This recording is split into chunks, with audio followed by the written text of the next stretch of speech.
ஓம் சதாசிவசமாரம்பாம் சங்கராச்சார்யம் ஆஸ்மதாச்சார்யபரியந்தாம் வந்தே குருபரம்பராம்.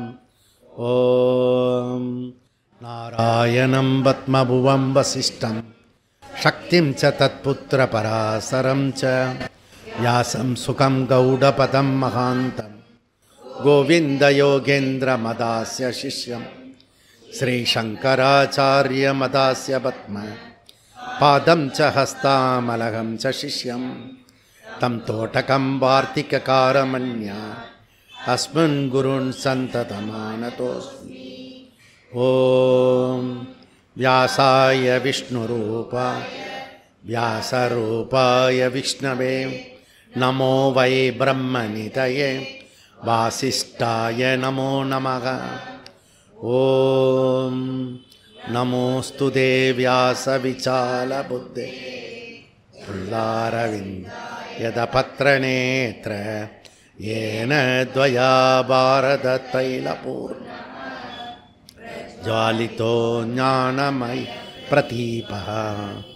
ஓம் வசுதேவசுதம் தேவம் கம்சசானூரமர்தனம் தேவகீ பரமானந்தம் கிருஷ்ணம் வந்தே ஜகத்குரும்.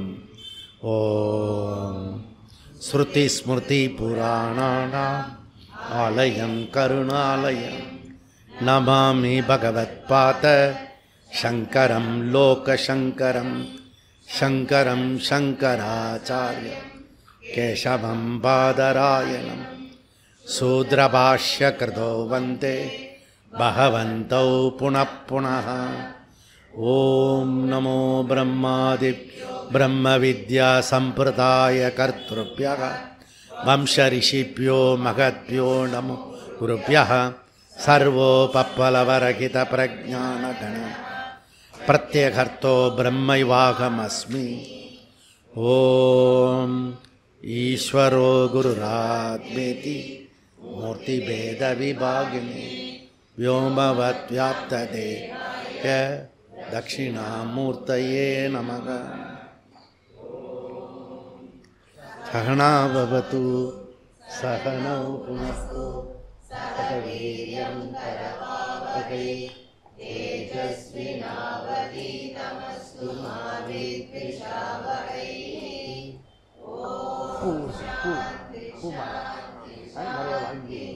காமாட்சி கீழே கோயில் முன்னாடி வாசல்ல இருக்கும். ஓம் சன்னோ மித்ர சம்பருணா சன்னோ பவத்வரியமா சன்ன இந்திரோ பிரகஸ்பதிகி சன்னோ விஷ்ணுருருக்ரமः. நமோ பிரம்மணே நமஸ்தே வாயோ त्वमेव प्रत्यक्षं ब्रह्मासि त्वमेव प्रत्यक्षं ब्रह्म वदिष्यामि हृदं वदिष्यामि सत्यं वदिष्यामि तन्मावतु तत्वक्तारमवतु अवतु माम् अवतु वक्तारम्.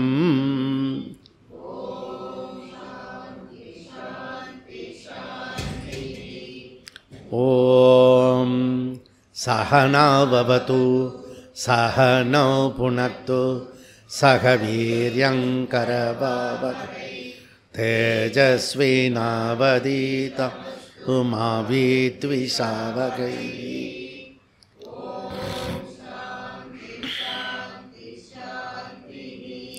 ஓம் யத்சந்தசாம் ரிஷப் விஸ்வரூபः சந்தோப்யோதமிருதாத்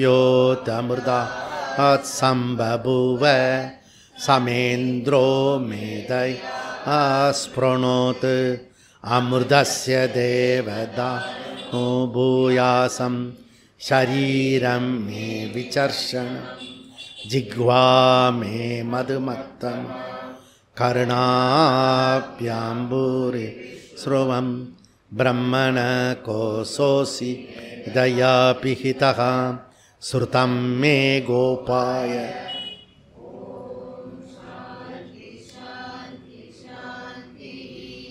ஓம் அகம் விருட்சஸ்ய ரேரிவ கீர்த்திப்ருஷ்டம் கிரேரிவ ஊர்த்வபவித்ரோ வாஜின் வஸ்வமிருதமஸ்மி திரவிணகம் ஸ்வர்ச்சசம் சுமேதா அமிர்தோக்ஷிதः இதி திரிசங்கோ வேதானுவச்சனம்.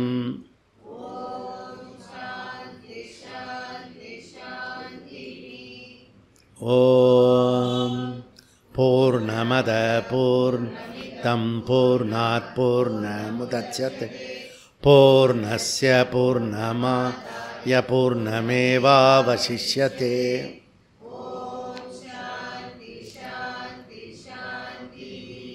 ஓம் ஆப்யாயந்து மமாங்க வாக்ப்ராணசக்ஷுஸ்ரோத்ரம பலமிந்திரியாணி ச சர்வாணி சர்வம் பிரம்ம உபனிஷதம் மாஹம் பிரம்ம நிராயாம் மாமா பிரம்ம நிராகரோ அநிராகரணமஸ்து அகரணமே அஸ்து ததாத்மனி நிரதேய உபஸ்து தர்மாஸ்தே மயி சந்து தே மயி சந்து. ஓம் ஓம் வாங் மே மனசி பிரதிஷ்டிதா மனோ மே வாச்சி பிரதிஷ்டிதம் ஆவிராவிர்மயேதி வேதஸ்ய மகானீஸ்த ஸ்ருதம் மே மா பிரகாசி அனேனாதீதேனா ராத்ரான் சந்ததாமி ருதம் வதிஷ்யாமி சத்யம் வதிஷ்யாமி தன்மாவது தத்வக்தாரமவது அவது மாம் அவது வக்தாரமவது வக்தாரம்.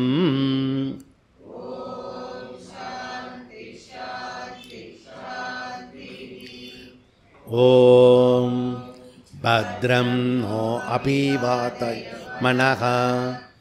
ஓம் ஓம் பத்ரங் கர்ணேபிः ஸృణாமதேவாः பத்ரம் பஷ்யேமாஷயஜத்ராः ஸ்திரைரங்கைः ஆகும்சஸ்தனூபிः விஷேம தேவகிதை தாயுः ஸ்வஸ்தி ந இந்திரோ விருத்தஸ்ர ஸ்வஸ்தி ந பூஷா விஸ்வவேதா ஸ்வஸ்தி நஸ்தார்க்ஷ்யோ அரிஷ்டநேமிः ஸ்வஸ்தி நோ ப்ரகஸ்பதிர்ததாது.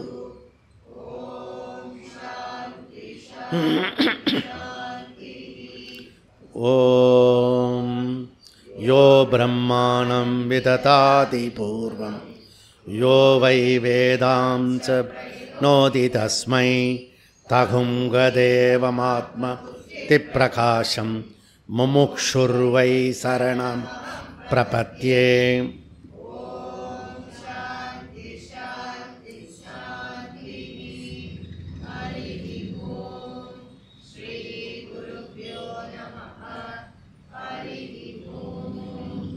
பக்கம் 131. திருத்தீயாத்தியாயः சதுர்த்தபாதः புருஷார்த்த அதிகரணம். புருஷார்த்தோதः சப்தாதி பாதராயணः சேஷத்வாத் புருஷார்த்தவாதः யதோன்யேஷு இதி ஜெய்மனிः. ஜெய்மினிஹி அங்கே 2 விசர்க்கம் இருக்கல, புள்ளி இருக்குல்ல, புக்கில் இருக்கா இருக்கா? அப்போ ஹீ அப்படின்னு சொல்லணும். ஓகே, இன்றைக்கி வசந்த பஞ்சமி. ஒன் ஆஃப் த இம்பார்ட்டண்ட் நம்மளுடைய சனாதன தர்மத்தில் வந்து விழாக்கள், பண்டிகைகள், பூஜைகள், உற்சவங்கள், மேளாக்கள் தொடர்ந்து வருஷம் முழுக்க இருக்கும் பாருங்கள். நீங்கள் ஏதோ ஒன்று இருந்துகிட்டே இருக்கும். 365 நாளும் கொண்டாட்டமாக இருக்கும். ஏன்? அந்த திண்டாட்டம் இருக்கக்கூடாதுன்றதுக்காக. புரியுதா? நீங்கள் கவனம் வந்து கொண்டாட்டத்தில் வச்சுட்டிங்கன்னா திண்டாட்டத்துக்கு வந்து டைம் இருக்காது. அவ்வளோதான். திண்டாட்டம் இல்லாமல் போகாது, அதுக்கு டைம் கொடுக்க முடியாது. அவ்வளோதான். அந்த மாதிரிக்கு வசந்த பஞ்சமிக்கு வசந்தி தேவியை கூப்பிடாமல் போயிட்டோம். மறந்து போயிடுச்சு. மறந்து இல்லை, கூப்பிட்றதுக்கான அவகாசம் இல்லாமல் போயிடுது. இல்லைன்னா வந்திருப்பாங்க. ஏன்னா அவங்க பேரில் இன்றைக்கி பண்டிகை, அதனால் வர சொல்லியிருக்கலாம். இது ஒரு சைடு. இன்னொரு சைடு, இன்றைக்கி நல்ல முகூர்த்த நாள். எவ்வளோ முகூர்த்த நாள்னா, இந்த பட்டுப்புடவை கட்டிண்டு நான் எதிர்க்க வரேன், என்னை மோதிண்டு போகிறான். ஏன்னா முகூர்த்தத்துக்கு நேரம் ஆயிடுச்சு.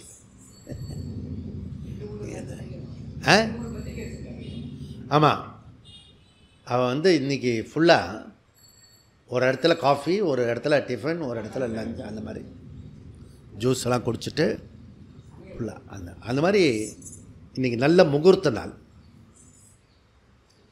அந்த முகூர்த்த நாளில் நம்ம என்ன பண்ணியிருக்கோம்? சதானந்தர் மாதிரி சீதா கல்யாணம், ராமர் வில்லு உடைக்கிறாரு, அதெல்லாம் ஒரு பக்கம் இருக்கிறது, வேள்வி நடக்கிறது. அதான் சதானந்தர் வந்து குரு, ஒரு பக்கம் வந்து இந்த மாதிரி வேதாந்த கிளாஸ் நடத்திட்டுருக்கார். அதுக்கு கம்மியாக தான் இருப்பாங்க. அந்த போஜன சாலையில் ஜாஸ்தியாக இருப்பாங்க. அப்புறம் கல்யாண சாலையில் வந்து கூட்டம் நிரம்பி வழியும். இதான் எல்லா காலத்துலேயும் இருக்கும். நல்லா கிராண்டாக இருக்கும். இது விஷுவலைஸ் பண்ணிங்கன்னா உங்களுக்கு ஒரு ஐடியா வரும். ஆனால் தொடர்ந்து இந்த வேதாந்த வகுப்பு வந்து அன்னையிலேருந்து இன்னை வரைக்கும் தொடர்ந்து நடந்துக்கிட்டே இருக்கும். யாரோ ஒரு ஆச்சாரியார், யாரோ சில ஆசிரியர்கள் அந்த சிஷ்யர்களோட வேதாந்த விசாரணம், பட்டனம், பாடனம் நடந்துக்கிட்டே இருக்கும். இது நம்மளுடைய மரபு, பாரம்பரியம். அதில் வந்து இந்த விசேஷமான முகூர்த்தமான நாளை குறித்து 2015 நாம் வந்து வசந்த பஞ்சமிக்கு தான் சாஸ்திராலயம் இங்கேருந்து எல்லாருடைய கண்ணீர் கம்பளைகளுக்கு மத்தியில் விடவே மாட்டேன்னு சொல்லி தொடர்ந்து பேசி பேசி பேசி பேசி பேசி இங்கேருந்து வழி அனுப்பிச்சி வச்சாங்க. 2015 24 ஜனவரி. அதில் பார்த்திங்கன்னா அங்கே வரை எதிர்பார்த்துட்டுருக்காங்க. சுவாமிஜி புதுசாக நம்ம ஊருக்கு வராரு, அதுக்காக அவங்க வந்து அங்கே எல்லையம்மன் எல்லாம் இருக்கிறது, அந்த எல்லையம்மன் கோயிலுக்கு பூஜை போட்டு, அப்புறம் அங்கே இருக்கிற விநாயகருக்கு பூஜை போட்டு, அந்த மாதிரி சகல தேவதைகளுக்கு பூஜை போட்டு உள்ளர போனோம் அங்கே. இது வந்து 2015. இப்போ விளையாட்டு 10 வருஷம் முடிஞ்சு போச்சு. 10வது வருஷத்தில் வசந்த பஞ்சமியில் நம்ம பிரம்மசூத்திரத்தில் 3வது அத்தியாயத்தில் 4வது பாதம் வந்து எடுப்போன்னு அது கற்பனை கூட பண்ணலை. அதெல்லாம் விஷுவலைஸ் பண்ண முடியும். ஆனால் இது விஷுவலைஸ் கூட பண்ண முடியாத ஒரு பெரிய உயர்ந்த சிகரத்துக்கு சில பேரை பகவான் புண்ணியமாக தேர்ந்தெடுத்திருக்கான். அதில் நம்ம எல்லாரும் பாக்யவான்கள். இல்லை, எடுத்தோடனே பால் வந்து சிக்ஸரில் போகிறது, சிக்ஸரையும் தாண்டி அந்த கேலரியில் போகும். சில சமயம் பால் அவ்வளோ அடிப்பான். அந்த முதல் பாலையே அவ்வளோ, சில பேர் அந்த இது எல்லை கோட்டு ஓடி வந்து அடிப்பான். பார்த்துருக்கீங்களா நீங்கள்? பேட் எடுத்துக்கிட்டு ஒரு ஸ்டெப்பு முன்னாடியே வந்து அடிப்பான் ஓங்கி. அவ்வளோ கான்ஃபிடென்ட் அவனுக்கு. புரியுதா? அடித்த அடியில் வந்து கேலரியில் வந்து போய் கேலரியில் இருக்கவும் பால் பிடிக்கிறான். ஆனால் அது அவுட்டு கிடையாது. களத்தில் இருக்கிறவன் பால் பிடிச்சா தான் அந்த ஆள் அவுட்டு. புரியுறதில்ல உங்களுக்கு? அந்த மாதிரி நீங்கள் வந்து கேலரியில் பால் பிடிச்சிட்டிங்க, அதனால் வியாசர் அவுட்டு கிடையாது. இந்த மாதிரி எப்படி ஒருனா வேதத்திலேயே வந்து பல சொற்கள் பல வாக்கியங்கள் ரொம்ப இம்பார்ட்டண்ட்டாக இருக்கிறது. அதில் முதன்மையாக வகிக்கிற ஒரு வார்த்தை அப்படின்னு நான் டிரைவ் பண்ணுறது புருஷார்த்தம். இதுதான் வாழ்க்கையை வந்து லீட் பண்ணக்கூடியது புருஷார்த்தம். அதை பற்றி நான் சொல்கிறேன். நான் இது 3வது அத்தியாயம் 3வது பாதத்தை வெற்றிகரமாக பெரிய மலையை தாண்டிட்டோம். அப்படி பெரிய மலையை தாண்டிட்டோன்ற ஒரு சந்தோஷம் வரும். எப்பயுமே ஒரு சந்தோஷம் வரும்போது பின்னாடியே பெடரியில் வந்து ஒரு அடி விடும். அந்த மாதிரி இந்த 4வது பாதமும் ஈக்குவலி, அது 66 சூத்திரம்னா இது 52 சூத்திரம், ஈக்குவலி பெருசு. புரியுதா? ஆனாலும் சுலபம், இது ஒன்றும் பிரச்சனை இல்லை. ஈஸியாக நம்ம கொண்டு போகிறோம், சுலபமாக கொண்டு போகிறோம். அதனால் இன்றைக்கி தேதியும் அழகாக அமைஞ்சிருக்கு. 2/2/2025 4/2 இருக்குது. அதனால் ரொம்ப பியூட்டிஃபுல்லாக வந்து 4வது பாதம் அமைஞ்சிருக்கு. இதெல்லாம் ஒரு விசேஷம். இதெல்லாம் கண் திறந்து பார்த்தா தான் ஒரு ஐடியா வரும். டக்குன்னு அப்படியே ட்ரையாக போயின்னு இருக்கக்கூடாது வேதாந்தத்தில். கொஞ்சம் கண்ணு திறந்து அதோட ஜாய் பண்ணணும். இந்த ஜாய் பண்ணால் தான் ஒரு சந்தோஷம் வரும். புரியுதா? அப்போ தான் வந்து அந்த வசிஷ்டருடைய ஆசிரமத்தில் வந்து நந்தினி பசு இருந்தது. அந்த வந்து விஸ்வாமித்திரர் அது மேலே ஆசைப்பட்டுட்டார். புரியுதா? ஏன்னா நந்தினி எல்லாமே கொடுப்பா. நந்தினி வந்துட்டால் அந்த இடத்துல எல்லா விஷயமும் சுபிட்சமாகிடும். தான் நந்தினின்றது பேர், காமதேவனோட பொண்ணு. புரியுதா? அந்த மாதிரி இன்றைக்கி எல்லாமே கூடி வந்திருக்கு பாருங்கள். நான் சொன்னது பொய்யாவே இல்லை பாருங்கள். சகல ஐஸ்வர்யங்களையும் இன்றைக்கி கூடி வரக்கூடிய நாள். நர்மதா, கங்கைக்கு மூத்தவள் நர்மதா, அவள் பிறந்த நாள் இன்றைக்கி. கங்கையே பகீரதன் கஷ்டப்பட்டு கொண்டு வந்தான் அப்படிலாம் நம்ம கேள்விப்பட்டோம் இல்லையா? ஆனால் அதுக்கும் மூத்தவளாக இருக்கிறவள் நர்மதா. நர்மதா நதி இன்றைக்கி இந்தூரில், இந்த மத்திய பிரதேசத்தில் ஒரு வாரத்துக்கு கொண்டாடுவாங்க. இந்த நர்மதா தோன்றினதும் சரஸ்வதியோடைய அம்பாளுடைய ஜெயந்தியும் ஜோன்னு எல்லார் வீட்லேயும் விசேஷம் இருக்கும். அற்புதமாக இருக்கும் இது அந்த இடத்துல ரொம்ப. அதை வந்து நம்ம இங்கேயும் நம்ம கொண்டாடுறோம். நம்ம வந்து நம்ம ஸ்ரீதர்ஜி, நிரஞ்சன்ஜி இருக்காங்க. நர்மதா அஷ்டகம் நடுவில் போகிறதுக்கு முன்னாடி, இங்கேருந்து கிளம்புறதுக்கு முன்னாடி அது கிடச்சதுன்னா நம்ம வந்து காதில் கேட்கலாம். நம்ம இந்த டீ பிரேக்கில் அந்த மாதிரிலாம் நம்ம போட்டு விடுவோம். புரியுதா? அந்த மாதிரி இருக்கும், எங்கேயாவது ஒரு ஓரத்தில் இருக்கும். ஆமாம் ஆமாம் ஆமாம். அவள் சரஸ்வதி மாதா தான். திரிவேணி சங்கமத்திலேருந்து திரிவேணியும் வந்திருக்காங்க. ஆமாம் ஆமாம். அதனால் எல்லாமே ஒன்றா சேர்ந்து இருக்கிறது, கூடியிருக்கு. அப்படியே பின்னாடி உக்காந்துருக்கு. சேர் இருக்கா பாரு. அப்போது இது எல்லாமே ரொம்ப ரொம்ப முக்கியமானதாக இருக்கிறது. அப்படி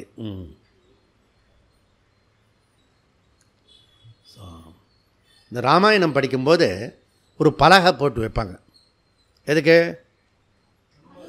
அனுமன் உட்காருது. அதுபோல் அந்த சீட்டு போட்டு வச்சுருக்கு கௌரி தேவிக்காக. நீங்கள் வரல, நீங்கள் கௌரி சங்கரன். இப்போ பிரம்மசூத்திரத்தினுடைய முதல் அத்தியாயம் சமன்வய அத்தியாயம், 2வது அத்தியாயம் அவிரோத அத்தியாயம், 3வது அத்தியாயம் சாதனா அத்தியாயம். இந்த சாதனா அத்தியாயத்தினுடைய 3வது அத்தியாயத்தினுடைய 4வது சூத்திரம் தான் இப்போ நம்ம படிக்கிறோம். இது நம்ம புரிஞ்சிக்க வேண்டிய விஷயம். அப்போ சாத்தியம் சாதனா. எது சாத்தியம்? சாத்தியம் ஒன்று இருந்தால் தான் சாதனா இருக்க முடியும். புரியுதா? சாத்தியம் இல்லாதவனுக்கு சாதனம் கிடையாது. கண்டதே காட்சி கொண்டதே கோலம் அப்படி போயிடும். இப்போ லைஃப்பில் ஒரு கோல் இருக்கணும், லட்சியம் இருக்கணும். இதுதான் என்னுடைய வாழ்க்கை அப்படின்றது முடிவு பண்ணால் அவனுக்கு போக முடியும். புரியுறதா? அப்போ நம்ம எந்த இடத்த வச்சுக்கிறோமோ அதுக்கு தகுந்தாப்பில் நம்மளை டெவலப் பண்ணிக்கிறதுக்கு ஈஸியாக இருக்கும். புரியுதா? இப்போ நம்மளுடைய சுதந்திர வீர சாவர்கரை ஒரு சிறையில் போட்டாங்க. அது என்ன சிறை? அது அந்தமான் சிறை இருக்குது. இப்போ அந்தமான் நிறைய காரிடார்லாம் பண்ணி பியூட்டிஃபுல்லாக பண்ணிட்டார் நம்ம பிரைம் மினிஸ்டர். அதுக்கு போகிறதுன்னு முடிவு பண்ணிட்டோன்னு வச்சுக்கோ. அப்போ போகிறதுன்னா அதுக்கு மீன்ஸ் வேணும், சாதனம் வேணும். அதுக்கு என்ன சாதனம் இருக்கிறது? 2 சாதனம் தான் இருக்குது. ஒன்று விமானம், இன்னொன்று கப்பலில் போகணும். புரியுதா? அப்போது நீ வாழ்க்கையை ஸ்பிரிச்சுவல்னு முடிவு பண்ணிட்டீங்கன்னா 2 சாதனம் இருக்குது. கிரம முக்தி ஒன்று இருக்குது, ஜீவன் முக்தி ஒன்று இருக்குது. புரியுதா? இப்போ 2 இதில் தான் போகணும். அதுக்கு தகுந்தாப்போல் நம்ம வாழ்க்கையை பண்ணணும். அப்போது மோக்ஷ சாத்தியம், அதுக்கு சித்தியர்த்தம் சாதனானி. மோக்ஷ சாத்திய சித்தியர்த்தம் சாதனானி. அப்போது இந்த முதல் பாதம் நம்ம எப்படி பண்ணணும்னா, ட்ராவலர் ஜீவா சம்சாரியை பற்றி விரிவாக பார்த்தோம். உத்கிராந்தி கதி ஆகதி. இது வாழ்க்கையில் பிரம்மசூத்திர படித்ததுனுடைய பயன் வேறு இருக்கோ இல்லையோ, இது நல்லா புரிஞ்சுருக்கும். உத்கிராந்தி கதி ஆகதி. எனி டெத்துக்கு நம்ம போனோம்னா நாம் இவர் உத்கிராந்தி ஆகிட்டார், எந்த கதியில் போவார்? உன்னுடைய ராகதோஷத்தில் போடுவனே, இவன் கிருஷ்ணகதி தாண்டா போவான், கருமி பையன் அப்படின்லாம் சொல்லக்கூடாது. டெத்தில் போய் பகவானே இவனை சுக்ல கதியில் கொண்டு போய் நல்ல கதிக்கு கொண்டு போ. அதனால தான் நம்ம பிரார்த்தனை பண்ணுறோம், இறந்தவர்களுக்கு நம்ம சாந்தி சொல்கிறோம். நம்ம ஏன்னா எப்படியாவது அவள் தப்பிச்சு இந்த சுக்ல கதியில் போய் நல்லா உலகத்தை அடர்ந்து அனுபவித்து திரும்பி நல்ல பிறவி கிடைக்கணுன்றதுக்காக. இப்போ சாந்தோக்கியமும் பிருகதாரண்யமும் பஞ்சாக்னி வித்யா படித்தோம். ஷரீரம் வேறு, ஜீவா வேறு. அப்படி நமக்கு முதல்ல அந்த முதல் பாதத்தில் மனசில் தீவிரமாக டிஸ்டிங்ஷன் விவேகம் வந்தது. ஓ, இந்த ஷரீரம் வேறு, ஜீவா வேறு. புரியுதா? ஷரீரம் செப்பரேட் அப்படின்றது நமக்கு கன்விக்ஷன் ஆச்சு. முன்னாடியே நிறைய தடவை கேட்டுருக்கோம். ஆனால் இந்த சரீரம் வேறு, ஜீவா உள்ளார ஒருத்தன் இருக்கான், அவன் வேறு, அவன் ட்ராவல் பண்ணுறான். அதை டீட்டெயிலாக பார்த்தோம் நம்ம. ஓகே, அப்போது சுக்லகதி கிருஷ்ணகதி அதெல்லாம் இருக்கிறது. ஸோ இதில் இருக்கக்கூடியது நீங்கள் பார்த்தீங்கன்னா பிறப்பு இறப்பு அப்படி சொல்லக்கூடாது. இறப்பு பிறப்பு. இறப்புலேருந்து பிறக்கிறான், எப்படி அவனுடைய கதி எப்படி வரும், அதை நம்ம விஸ்தாரமாக பார்த்துக்கோம்.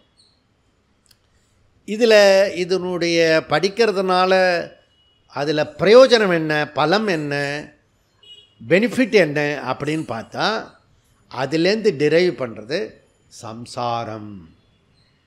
சம்சாரம் அது மின்சாரம். புரியுதா? அப்போ சம்சாரம்ன்றது நம்ம அடையிற சுக துக்கத்தை இல்லை தொந்தரவு அதெல்லாம் சம்சாரத்தில் போட்டுருவோம். ஆனால் அதுக்கெல்லாம் போய் போய் போய் போய் அதனுடைய ரூட்டுக்கு போனால் எது சம்சாரம் சொன்னால் பர்த்து டெத்து, பர்த்து டெத்து, பர்த், புனரபி ஜனனம் புனரபி மரணம். பிறப்பு இறப்பு தான் சம்சாரம். சம்சாரஹா, சார என்னது கமனம். சாரஹா அப்படின்னா கமனம்.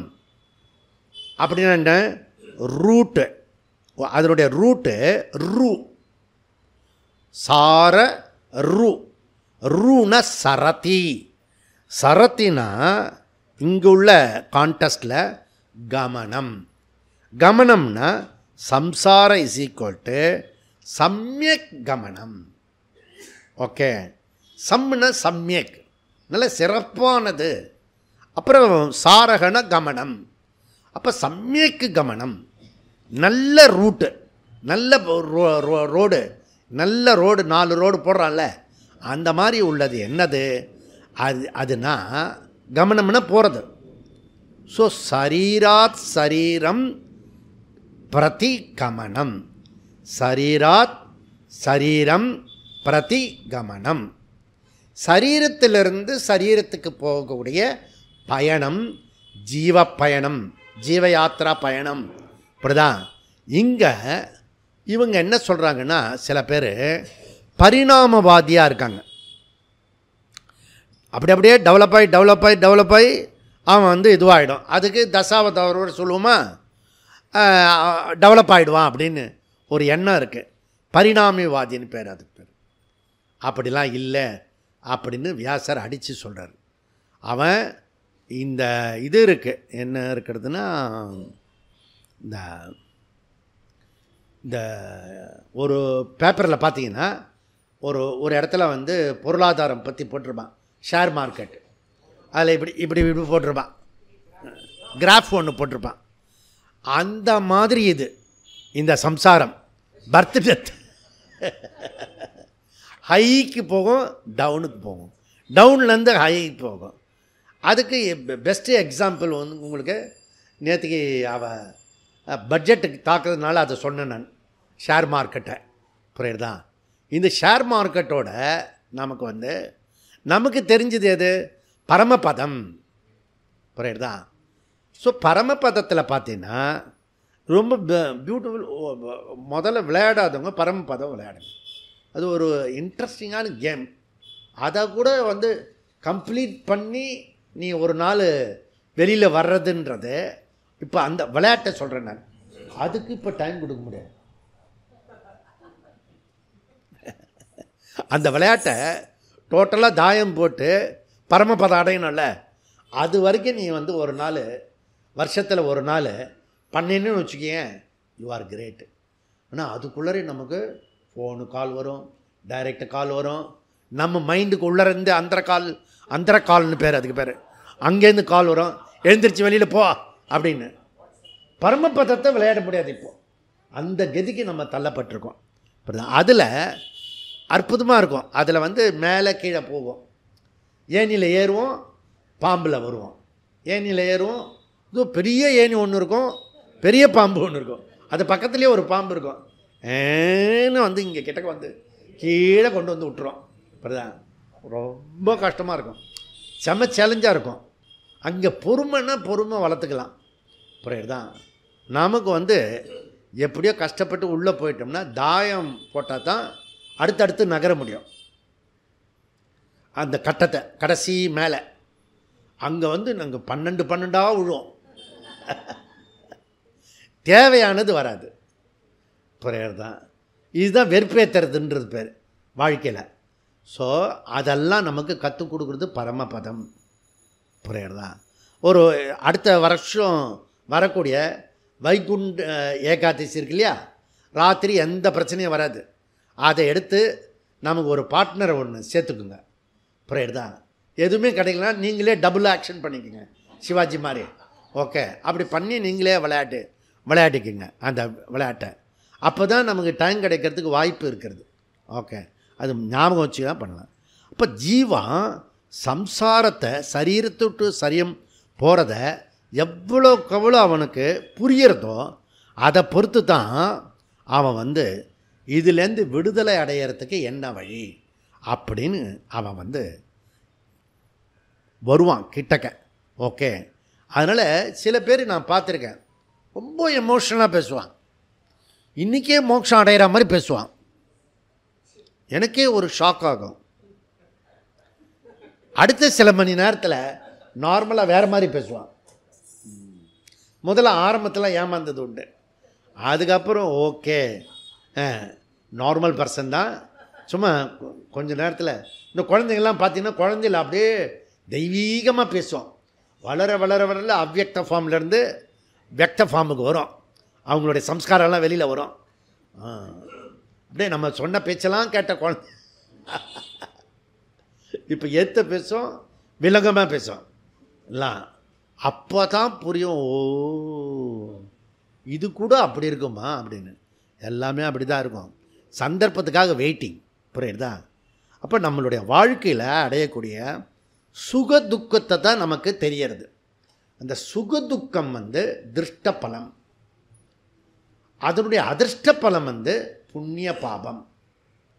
புண்ணிய பாபம் தான் கன்வெர்டட் டு சுக துக்கமாக வருது.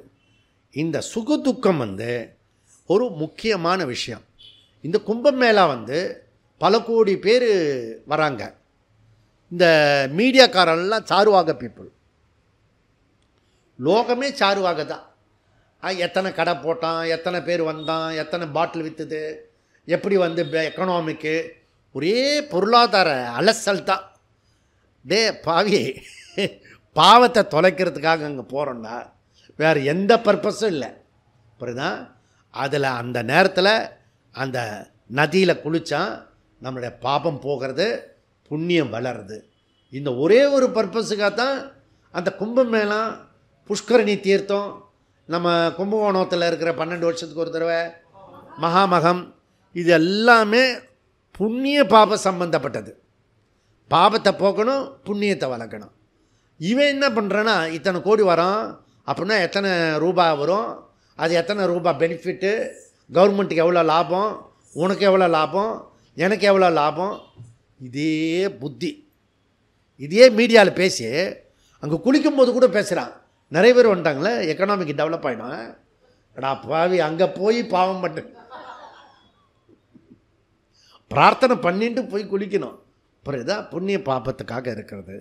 அதனால் இதெல்லாம் நம்ம சாருவாக கல்வி இதெல்லாம் ஏன் இப்படி வந்துட்டான்னா, நம்ம மெக்காலே சாருவாக கல்வியில் போனதுனால இந்த திருஷ்டத்தையும் விட்டுட்டான், அதிர்ஷ்டத்தையும் விட்டுட்டான். புரியுதா? வெறும் அர்த்தத்தை மாத்திரம்தான் பிடிச்சுன்னு இருக்கான். ஓகே, பார்க்கடல் கடையும் போது அதுலேருந்து எல்லா ஐட்டமும் வந்தது. அந்த அமிர்தம் 4 இடத்துல சொட்டினதுனால அந்த 4 இடத்துல கும்பமேளா நடக்கிறது. ஓகே, அதில் அதிகமாக விழுந்தது பிரயாகராஜ்.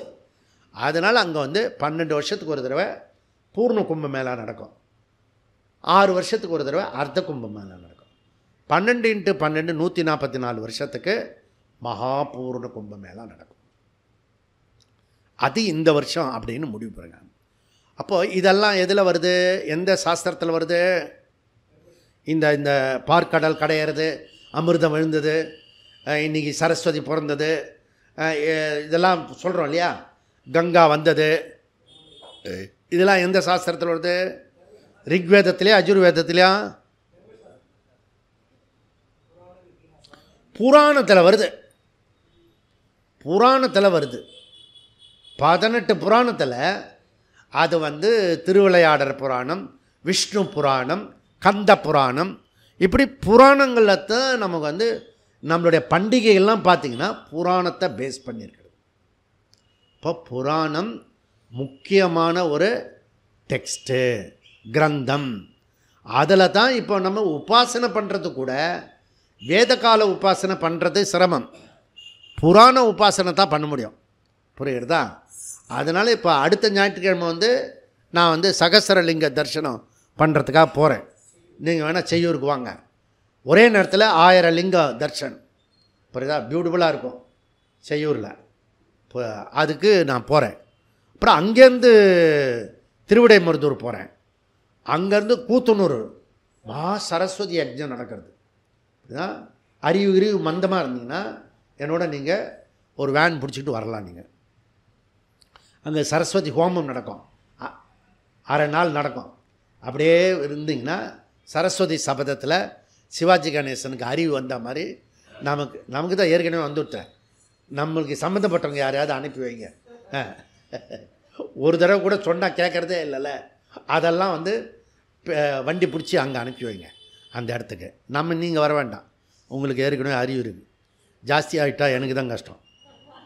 அதனால் இந்த புராணம் என்ன சொல்கிறதுன்னா 18 36 புராணம் இருக்கிறது. இங்கே வேறு 18 பேர் வந்துட்டிங்கன்னா தான் விஸ்வரூப பாராயணம். இப்போ கூட விஸ்வரூப பாராயணம் என்ன பண்ண போகிறோன்னா, 18 அத்தியாயம் வந்திருக்கான்னு பார்ப்பேன் நான். புரியுதா? 18 ஆள் முதல்ல நம்ம ஒரு 50 பேர் இருக்கோம், ஆனால் 50 பேர் கணக்கும் இல்லை. புரியுதா? 18 ஆள் வந்திருக்கா அப்படி பார்த்துட்டு தான் ஆரம்பிக்க போகிறோம். புரியுறதா? இல்லைன்னா கேன்சல் பண்ணிவிடுவோம், விஸ்வரூப பாராயணத்தையே கேன்சல் பண்ணிவிடுவோம். ஓகே. ஸோ அப்போ தான் நம்ம பிரமுக்குக்கு ஒரு அக்கறை வரும். ஓ 3 ஆள் நம்மக்கிட்ட 30 ஆள் இருக்குது, 3 ஆளை தேர்த்திட்டு வர முடியாது 3 அத்தியாயத்துக்கு. புரியுறதா? 3 பேரையாவது தேர்த்தணும்.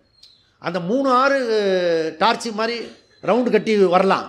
ஆனால் மொத்தமாக இந்த மாதிரி சேரும்போது 3 ஆளை பிடிச்சிட்டு வந்தானு ஸ்பெசிஃபிக்காக சொல்லணும். டே நீ வந்துடுறியா அப்படின்னு சொல்லிட்டு 3 ஆளுக்கிட்ட ஒரு அத்தியாயத்துக்கு 3 ஆளுக்கிட்ட சொன்னால் 2 பேர் மிஸ் ஆனால் கூட ஒருத்தன் வந்துடுவான். அப்போ தான் முடியும். இப்படிலாம் ஸ்பெசிஃபிக்காக இல்லைன்னா முதல்ல வந்து நீ வேலை பண்ணினா ஸ்பெசிஃபிக்காக நடக்காது. ஸ்பெசிஃபிக்காக இருக்கணும், பர்ஃபெக்டாக இருக்கணும், இல்லைன்னா விட்டுவிடு. புரியுறதா? 108 வந்து அப்படியே கண்டினியூ பண்ணுவான். அப்படியே போகிறோம்ல ரிஷிகேஷு, அங்கேயே உட்கார வச்சு 108 முடித்து ஒரு வாரம் லேட்டாக ட்ரெயினில் அனுப்பிச்சா போகிறது. புரியுறதா? இந்த மாதிரி வரலைன்னா அந்த மாதிரி போன வேண்டியதான். புரியுறதா? அந்த மாதிரி பண்ண வேண்டியதான். அதனால் இது இப்போ இந்த புராணம் என்ன சொல்கிறதுன்னா, புராணத்தினுடைய டோட்டல் எசன்ஸ் சாரம் அது என்ன அப்படின்னு கேட்டிங்கன்னா, பரோபகாராய புண்ணியாய பாபாய பரபீடனம். புரியுதா? பரோபகாராய புண்ணியாய பாபாய பரபீடனம். பரோபகாரம் பண்ணணும், உபகாரம் பண்ணணும். மற்றவங்களுக்கு மனசுனால் வாக்குனால் காயத்தினால நம்ம புண்ணியம் பண்ணிகிட்டே இருக்கணும். புரியுதா? கர்ஷ் பண்ணக்கூடாது, யாரையும் கர்ஷ் பண்ணக்கூடாது. புரியுதா? அதுவும் டெய்லி காலையில் எழுந்து விஸ்வரூப பாராயணத்தை படிச்சுட்டேன்னு வச்சுக்கோ, புண்ணியம் அக்கௌண்ட்டில் நமக்கு புண்ணியம் போட்டுட்டு வரணும். புரியுதா? இந்த இது ஜிஆர்டியில் இதிலலாம் வந்து தங்க சேவிங் இருக்குல்ல, அந்த மாதிரி சேவிங், இந்த புண்ணிய சேவிங் அக்கௌண்ட்டு நான் ஓப்பன் பண்ணியிருக்கேன். புரியுதா? அதனால் காலையில் எழுந்தோடனே ப்ரஷ் பண்ணோடனே நம்ம அத்தியாயத்தை படிச்சிடணும். அப்போ இந்த கிருஷ்ணர் இருக்கார்ல, உனக்கு உதவி பண்ணுவார். அவர் ஹெட்டில் இந்த கீதையை வச்சுன்னா உனக்கு யமுனா வழிவிடும், எல்லா ப்ராப்ளம் சால்வ் ஆகிடும். புரியுறதா? அப்போது வீட்டில் வந்து அந்த வறண்டாவில் ஒன்று படிச்சுட்டு இருக்கோம் ஒரு அத்தியாயம், பெட்ரூமில் ஒன்று படிச்சுட்டு இருக்கோம், கிச்சனில் ஒன்று படிச்சுட்டு இருக்கோம். அது வீடே கீதா யஜ்ஜமாக இருக்கும். கற்பனை படிப்பார். அடாடாடாடாடாடா. நமக்கு விரோதமாக செயல்படுற வீட்டில் கூட ஏன் கீதா படிங்க, நீங்கள் ஒரு அத்தியாயம் படிங்க, நமக்கு வந்து 48 நாள் படிங்க, எல்லா ப்ராப்ளம் சால்வ் ஆகிடும் அப்படின்னு சொல்லணும். புரியுதா? 48 நாள் நம்ம ஃப்ரீயாக இருக்கலாம். புரியுதா? இது சொல்லலாம். இதெல்லாம் நீங்கள் செய்ய வேண்டிய ஒரு விஷயம். ஓகே. அப்போ 3வது அத்தியாயம் பிரதம பாதம் உத்கிராந்தி கதி ஆகதி அப்படி விரிவாக சொல்லப்பட்டது. இதனுடைய பிரயோஜனம் என்ன, பலம் அப்படின்னா வைராக்கியம். வைராக்கியம் தான் அதனுடைய பலன். இப்படி கஷ்டப்பட்டு பண்ணினா கிடைக்கிறது என்ன? வியாசர் சொல்கிறாரு, வைராக்கியம் கிடைக்கும். வைராக்கிய ரகீத ஞானம், வைராக்கிய ரகீத ஞானம் அகடமிக் ஸ்டடீஸ். பாண்டித்யத்தான் வழக்கம், பெரிய பண்டிட்டாகலாம். புரியுதா? ஆனால் வைராக்கியம் இல்லாத ஞானம் பிரயோஜனப்படாது. வைராக்கிய சகித ஞானம் இருக்க அது சிரவணமாகும். புரியுதா? இப்போ வைராக்கியம் இருக்கா இல்லையா அப்படின்னு கண்டுபிடி நீ. அதுக்கு அடுத்தது 3வது அத்தியாயம் 2வது பாதம். இது ஒரு இம்பார்ட்டண்ட் விஷயம். அதுக்கு அடுத்த லெவல் வைராக்கியம் முடித்தோடனே நீ அடுத்த லெவலுக்கான சாதனை என்ன சாதனை பண்ணணும் அப்படின்னா, தத்பதார்த்த துவம் பதார்த்த விசாரம். ஜீவாத்மா பரமாத்மா ஸ்வரூபம் என்ன, அதாவது ஞானம் வந்து மகா வாக்கியம் வந்து ஞானம். தது துவம் அசி அகம் பிரம்மாஸ்மி, அது ஞானம். அது வரத்துக்கு முன்னாடி அதில் இருக்கிற எழுத்தெல்லாம் புரிஞ்சால் தானே உனக்கு மொத்தமே படிக்க முடியும். எனி லாங்குவேஜ் அதில் இருக்கிற லெட்டர்ஸ் எல்லாம் தெரியணும் இல்லையா?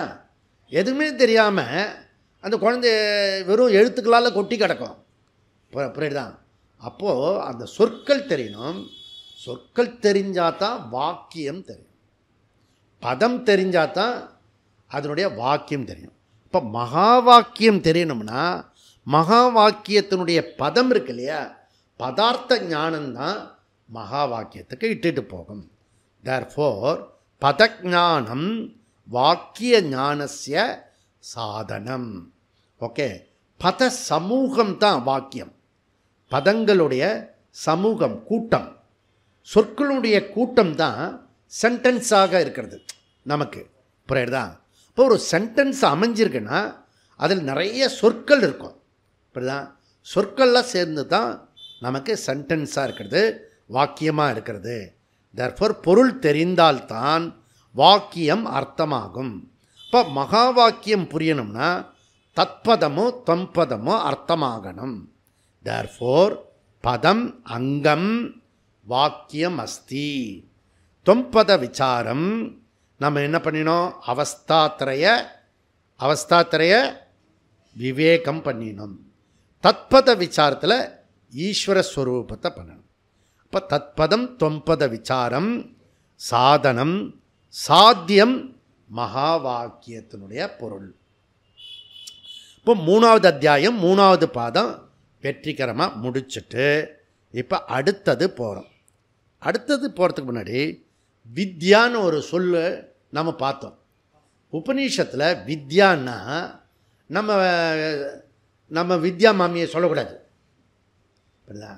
வித்யானா இங்கே என்ன, வித்யானா 2 பொருள் குறிக்கிறது. ஓகே, சகுண பிரம்ம உபாசனம், நிர்குண பிரம்ம ஞானம். ஓகே, அப்போது உபாசனையும் குறிக்கிறது ஞானத்தையும் குறிக்கிற சொல் வித்யா. அதனால் என்னென்னா கன்ஃபியூஸ் ஆகும். நமக்கு நேரடியாக சொன்னாலே இவனுக்கு பகல்லையே பசுமாடு தெரியாது, இவனுக்கு ராத்திரி எருமம்பாடு எப்படி தெரியும், ரொம்ப கஷ்டம். ஓகே, வித்யா என்ற ஒரு சொல் உபாசனையும் குறிக்கிறது, உபாசனை கர்மம், ஞானத்தையும் குறிக்கிறது. அப்படின்னா கன்ஃபியூஸ் ஆகிறதுக்கு நிறைய வாய்ப்பு இருக்கிறது. உபாசனம் ஒரு வேதாந்தத்தில் ஒரு முக்கியமான சாதனம். அதை டீட்டெயிலாக படித்தோம். உபாசனம் லீட் டு ஷட்க சம்பத்தி ரிசல்ட்டு. ஓகே, கர்மயோக சாதனம் விவேக வைராக்கியத்தை கொடுக்கும். உபாசன சாதனம் சமாதி சட்க சம்பத்தியை கொடுக்கும். அதிலும் சமாதானம் கிம், தத்துவபோதத்தில் சமாதானம் கிம், சித்த ஏகாக்கிரதா. அஷ்டாங்க யோகத்தில் நம்ம தாரணா தியானா சமாதி சம்யமம் பண்ணால் 3த்தையும் சேர்த்து கூட்டினா அதுலேருந்து வரக்கூடிய ரிசல்ட்டு சமாதானம். இப்போ தாரணா இருக்கணும், தியானம் இருக்கணும், சமாதி இருக்கணும். இது 3 சேர்ந்தால் தான் சமாதானம் இருக்கும். நீ படிக்க உக்காந்தீன்னா மைண்ட் அலை பாயுதே கண்ணா என் மனம் அலை பா. அதனால் படிக்கும்போதே சீரியஸாக படிச்சுட்டு இருப்பான். மைண்டுக்குள்ளே பார்த்தீங்கன்னா ரீட் பண்ணினா வேறு எங்கேயோ போயிட்டே இருக்கும். ராமா அதுவும் 2 நிமிஷம்தான், திருப்பி எஸ்கேப் ஆகிடாது. புரியுதா? அலர்ட்டாக இருக்கணும். நீ உண்மையே நீ வாட்ச் பண்ணிக்கணும். படிக்கும்போது படிக்கிறியா, வேறு எதாவது நினைக்கிறியா? புரியுதா? இந்த 15 நிமிஷம் ப்ரெசன்டேஷன் இருக்குல்ல, அது உனக்கு பிரம்மனை கொடுக்குறதோ இல்லையோ, 15 நிமிஷம் கான்சன்ட்ரேஷன் கொடுக்கறது. இல்லைன்னா மானம் போயிடும். புரியுதா? அலர்ட்டாக இருக்கணும். அதுவும் சில கிளாஸ் எல்லாம் ரொம்ப பழி வாங்குவோம் நம்மளை. கேட்டுட்டே இருக்கிற போதே மறந்து போயிடும். வேறு ஸ்டெப்புக்கு மறந்து போயிடுவோம். அலர்ட்டாக இருக்கணும். அதனால் சில சமயம் 10 தடவை படிக்க வேண்டியிருக்கும். அதனால் இந்த சமாதானம் ரொம்ப ரொம்ப முக்கியம். எப்போ மைண்டில் சமாதானம் உண்டாகிறதோ அப்போ தான் சிரவணமே நடக்கும். புரியுதா? அப்போ இப்போது உபாசனைன்றது டக்குன்னு புரியணும். பேசிக் ஃபண்டமெண்டல் இது. உபாசனன்றது சகுண பிரம்ம விஷய மானச வியாபாரம். புரியுறதா? அப்போது இந்த மென்டல் டிரான்சாக்ஷன் இருக்க, அதுக்கு பேர் மெடிடேஷன். இப்போ மென்டல் டிரான்சாக்ஷன் எல்லாமே மெடிடேஷனா சொல்லு. அப்படி நம்மளை தனியாக விட்டுட்டோம்னா பாஸ்ட்டை பற்றி யோசிப்பான், வந்து வந்து வந்து போகும். ஃப்யூச்சரில் ஒரு கற்பனை வரும் பாரு. 2 டைப்பு வரும். நடக்காததை கற்பனை பண்ணுவோம். அதுக்கப்புறம் என்ன பண்ணுவோன்னா, இப்படி நடந்துருமோ அப்படி ஒரு பயத்தை உண்டாக்கும். எக்ஸாமே வரல, கேள்வியே கேட்கல, அதுக்கு முன்னாடி இப்படி கேட்டுடுவானோ, அப்படி எப்போ கேட்குறானோ அப்போ அப்படி பண்ணிக்கலாம். இப்போ என்ன உண்டோ அதை பண்ணலாமே. புரியுறதா? அப்போ இது இந்த கற்பனை பயம் இருக்க மனுஷனை போட்டி வாட்டி எடுத்துரும். இதெல்லாம் என்னது? Mental transaction. அப்போ நமக்கு ஏற்கனவே மெடிடேஷன் பண்ணி பழக்கம் இருக்கு. மென்டல் டிரான்சாக்ஷன் பண்ணி நல்லாவே எக்ஸ்பர்ட்டு நம்ம. ஆனால் இப்போ அந்த வேறு வேறு வருது இல்லையா, அதெல்லாம் வேறு வேறு வராமல் பகவானே வந்துட்டா மெடிடேஷன். வேறு வேறு வந்ததுன்னா அதுக்கு பேர் மெடிடேஷன் இல்லை, தியானம் இல்லை. புரியுதா? அப்போது மானச வியாபாரம். தியானம்ன்றது என்ன? மானச வியாபாரம். அப்போது நம்மளோட அதுக்கு முன்னாடி இவன் பூஜை பண்ணியிருக்கணும், ஜபம் பண்ணியிருக்கணும், பாராயணம் பண்ணியிருக்கணும், யாத்திரை பண்ணியிருக்கணும், ஈஸ்வர சம்பந்தமாக இருக்கிறது பிரதர்ஷன் பண்ணியிருக்கணும், அடி பிரதர்ஷன் பண்ணியிருக்கணும், அங்க பிரதர்ஷன் பண்ணியிருக்கணும், சுவாமி சம்பந்தமாக காய்க்க வாச்சிக்க சம்பந்தப்பட்டது நிறைய பண்ணியிருக்கணும். பண்ணியிருந்தால் தான் உனக்கு இந்த மானச வியாபாரம் வரும். இவன் காய்க்கு கோயிலுக்கும் போனதில்லை, ஒரு மந்திர சொல்கிறானா அதுவும் தெரியாது, எதுவுமே தெரியாத பிரகிருதி. எனக்கு தெரியுது, இது பெருமையாக கட்டை எடுத்தாடிங்க. ஒரு ஒரு ஒரு குழந்தைய வளர்த்தோம்னா ஏதாவது ஒரு ஸ்லோகமாவது சொல்லித்தரணும். புரியுதா?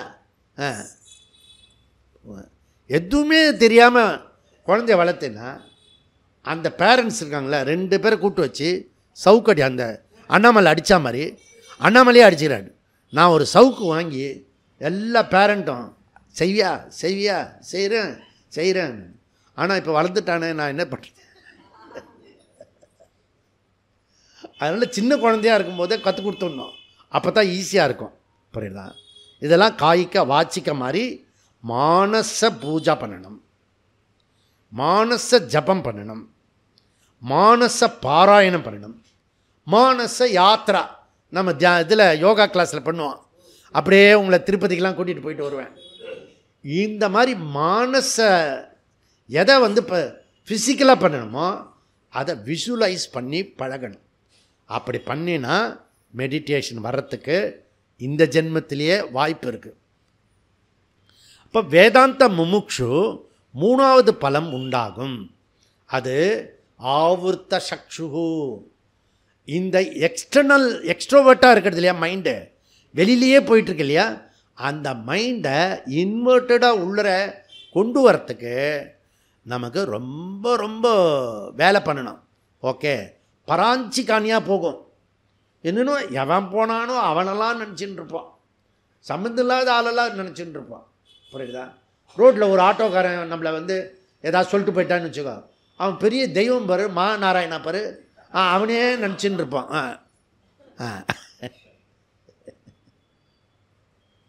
அவன் ஒரு யூஸ்லெஸ் ஃபெலோ. அவன் என்னதுக்கு நினச்சின்னு இருப்பானே? பகவானே நினை. ஓகே, கான்சன்ட்ரேஷன் நமக்கு முதல்ல தாரண சக்தியே பெரிய விஷயமா இருக்கும். ஓகே, ஒரு விஷயத்தை 10 நிமிஷத்துக்கு மேலே கான்சன்ட்ரேட் பண்ண முடியாது. நீங்கள் பார்த்தீங்கன்னா அப்படியே வா எழுந்திருக்கணும் போல இருக்கும், எதையாவது தின்னுட்டு வரணும்.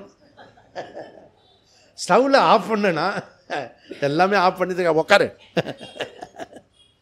அப்படி பராஞ்சிக்கானியாக இருக்கும் மைண்டு. புரியுதா? எக்ஸ்ட்ரோவர்ட்டடாக இருக்கும். அதெல்லாத்தையும் கொண்டு வரணும். புரியுதா? அதனால் நம்மளுடைய யோகசாந்தி குருகுலத்தில் உனக்கு ஆத்ம விசாரத்தோட பூஜா ஜபம், நமக்கு அந்த அபிஷேக பூஜை இதெல்லாம் வச்சுருக்கோம். நிறைய சிஸ்டம் டெவலப் பண்ணியிருக்கோம். இந்த மைண்டுக்காக தான் இவ்வளோ ஏற்பாடு, புரியுதா? அப்போ சுருத்தியோட கேட்டு பாராயணம், புஸ்தகம் பார்த்து பாராயணம், அதுலேருந்து வகுப்பு கேட்டு பாராயணம், அதையே மனப்பாடம் பண்ணி பாராயணம், திருப்பி மனப்பாடம் பண்ண பிறகு பாராயணம், பகவத்கீதா பாராயணம். இந்த 6 ஸ்டெப்பில் போனேன்னா அந்த பாராயணம் வந்து ரொம்ப ஸ்ட்ராங்கான பாராயணம். சும்மா 4வது அத்தியாயம் தானே சொல்கிறேன்னு இல்லை, புரியுதுதான்?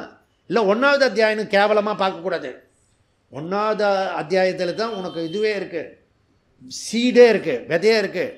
ஓகே, அர்ஜுனன் மொத்தம் 700 ஸ்லோகத்தினுடைய பேஸே அதில் தான் இருக்குது, புரியுதா? அதனால் 1வது அத்தியாயம் உள்ளவங்களாம் லைட்டாக இருப்பான். 1வது அத்தியாயத்தில் என்ன விசாக யோகம், விசாகம் தானே, சம்சாரம் தானே முதல்ல நம்மளை புஷ் பண்ணோம், புரியுதா?